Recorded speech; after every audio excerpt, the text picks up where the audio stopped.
മമ്മൂക്ക സിനിമകൾ എന്ന് തിയേറ്ററിൽ എത്തുന്നു അന്ന് പ്രേക്ഷകർക്ക് ആഘോഷമാണ്. അന്നാണ് നമ്മുടെ പെരുന്നാളും ഓണവും എല്ലാം തുടങ്ങുന്നത് എന്ന് മമ്മൂക്ക ഒരു ഇൻ്റർവ്യൂവിൽ പറഞ്ഞത് നമ്മൾ ഓർക്കുന്നു. എന്നാണ് നമ്മുടെ സിനിമ തിയേറ്ററിൽ എത്തുന്നത് അന്ന് തന്നെയാണ് വലിയ പെരുന്നാളും ഓണവും എന്നൊക്കെ മമ്മൂക്ക ഒരു ഇൻ്റർവ്യൂവിൽ പറഞ്ഞിട്ടുണ്ടായിരുന്നു.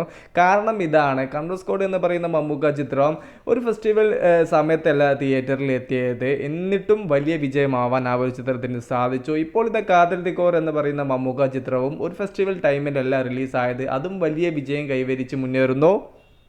അതുപോലെ ഈ വർഷം മമ്മൂക്കയുടെ ആദ്യം റിലീസായ നൻപകൽ നേരത്തെ മയക്കും എന്ന ചിത്രവും ഒരു ഫെസ്റ്റിവൽ ടൈമിലല്ല റിലീസായത്. ആ ഒരു ചിത്രവും തിയേറ്റർ കളക്ഷനിലൂടെ മാത്രം മുടക്ക് മുതൽ തിരിച്ചു പിടിക്കാൻ സാധിച്ചു.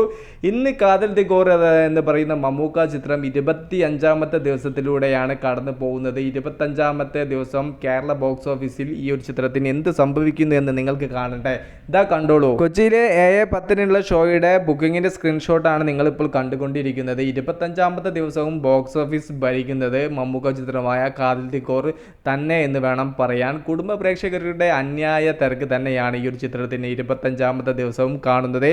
ഒരു ഓഫ് ബീറ്റ് സിനിമയായിട്ട് പോലും ഒരു മാസ സിനിമയ്ക്ക് കിട്ടുന്ന തിയേറ്റർ റണ്ണൊക്കെ തന്നെയാണ്, അതുപോലെ കളക്ഷനൊക്കെ തന്നെയാണ് കാതൽ ദിക്കോർ എന്ന ചിത്രം ബോക്സ് ഓഫീസിൽ നിന്ന് നേടിയെടുക്കുന്നത്.